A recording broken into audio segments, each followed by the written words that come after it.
पाकिस्तान का करीबी दोस्त अजरबैजान इस समय 7वें आसमान पर है और ऐसे इतरा रहा है जैसे उसे कोई ऐसी ताकत मिल गई हो जिसके दम पर वो पूरी दुनिया जीत लेगा। वहां के राष्ट्रपति और रक्षा मंत्री फूले नहीं समा रहे और अपने दोस्त पाकिस्तान और चीन की बड़ी तारीफें कर रहे हैं। अब आप सोच रहे होंगे कि अचानक ऐसा क्या हो गया जो इतना हो हल्ला मच रहा है, तो मैं आपको बताता हूं। दरअसल चाइना एविएशन इंडस्ट्री कॉरपोरेशन और पाकिस्तान एरोनॉटिकल कॉम्प्लेक्स मिलकर JF-17 फाइटर जेट को बनाते हैं और इस JF-17 के थंडर ब्लॉक 3 को अब अजरबैजान ने अपनी वायुसेना में शामिल कर लिया है। पाकिस्तान और चीन के हिसाब से JF-17 थंडर ब्लॉक 3 एक 4.5 जनरेशन का फाइटर जेट है। ये किसी भी मौसम में उड़ान भर सकता है, दिन हो या रात हो, कभी भी हमला कर सकता है। और तो और ये हवा से हवा और हवा से जमीन पर मार करने वाली घातक मिसाइलों से भी लैस है। अजरबैजान के राष्ट्रपति इल्हाम अलीयेव ने बाकू में, जो अजरबैजान की राजधानी है, इन JF-17 फाइटर जेट का निरीक्षण किया। इसमें बैठकर खूब फोटो भी खिंचवाई और इस समय पाकिस्तान सेना के कई सीनियर अधिकारी भी वहां मौजूद थे। अजरबैजान ने कहा है कि JF-17 के आने से उनकी वायु सेना की क्षमता में जबरदस्त इजाफा हुआ है। पर असल में ये फाइटर जेट कितने कमाल का है, ये मैं आपको अब बताता हूं। JF-17 ने आज तक रियल वर्ल्ड में कोई भी बड़ा कारनामा करके नहीं दिखाया है। ना तो ये फाइटर जेट वॉर प्रूवन है और ना ही आज तक किसी भी बड़ी लड़ाई में इसने भाग लेकर अपनी क्षमताओं को सिद्ध किया है।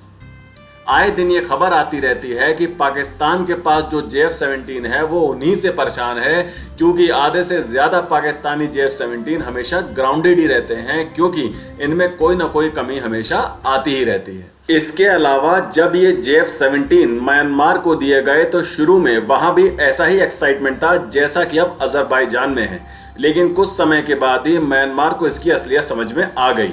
वो अपने JF-17 में लगातार आ रही दिक्कतों से परेशान हो गया और ये कमियां इतनी बड़ी थी कि म्यांमार ने चीन और पाकिस्तान को इसके लिए अच्छी खासी लताड़ भी लगाई थी। अगर आप पेपर पर JF-17 की स्पेसिफिकेशन देख लें तो आप कहेंगे कि इससे शानदार कुछ भी नहीं है, लेकिन सच्चाई इससे बिल्कुल उलट है, क्योंकि JF-17 सिर्फ कागजी शेर है। तो अब आप शायद समझ गए होंगे कि ये कितने कमाल का है पाकिस्तान और चीन का JF-17। क्योंकि आर्मेनिया भारत का दोस्त है और सबसे बड़ा डिफेंस इंपोर्टर है भारतीय हथियारों का, तो अजरबैजान खुद को आर्मेनिया के खिलाफ होने वाली लड़ाई के लिए तैयार कर रहा है। इसमें चीन, पाकिस्तान के साथ साथ तुर्की भी उसका साथ देता आया है। अब आप कहेंगे कि देखिए, JF-17 में भले ही उतना दम ना हो, लेकिन फिर भी अगर भविष्य में कहीं अजरबैजान और आर्मेनिया का युद्ध हुआ तो ये आर्मेनिया को थोड़ा बहुत नुकसान तो पहुंचा ही सकता है। तो चिंता मत कीजिए, क्योंकि इसके लिए आर्मेनिया ने पहले से ही तैयारी शुरू कर दी है। आर्मेनिया भारत से अस्त्रा मिसाइलों को लेना चाहता है और इन मिसाइल को अपने सुखोई 30 फाइटर जेट में इंटीग्रेट करना चाहता है। अस्त्रा की क्षमता बेजोड़ है और इसकी मार से बचना लगभग असंभव है।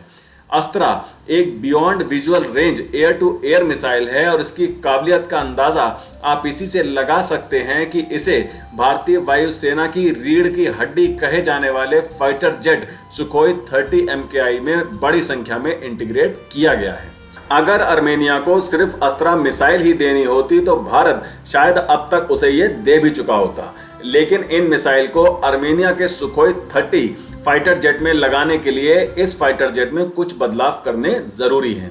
तो अब बातचीत में ये फाइनल हो रहा है कि आर्मेनिया की जरूरत के हिसाब से कितने सुखोई फाइटर जेट को अपग्रेड किया जाएगा जिससे इनमें भारत की अस्त्रा मिसाइल को इंटीग्रेट किया जा सके। ये डील बहुत ही जल्द फाइनल होने वाली है और जिस दिन ये डील फाइनल हो गई उस दिन अजरबैजान का मुंह देखने वाला होगा, क्योंकि ये बात तो चीन और पाकिस्तान भी जानते हैं कि जिस दिन आर्मेनिया का सुखोई 30 अस्त्रा मिसाइल से लेस हो गया उस दिन JF-17 नाम का जो गुब्बारा अजरबैजान आर्मेनिया के सामने अभी फुला रहा है, उस गुब्बारे की सारी हवा निकल जाएगी।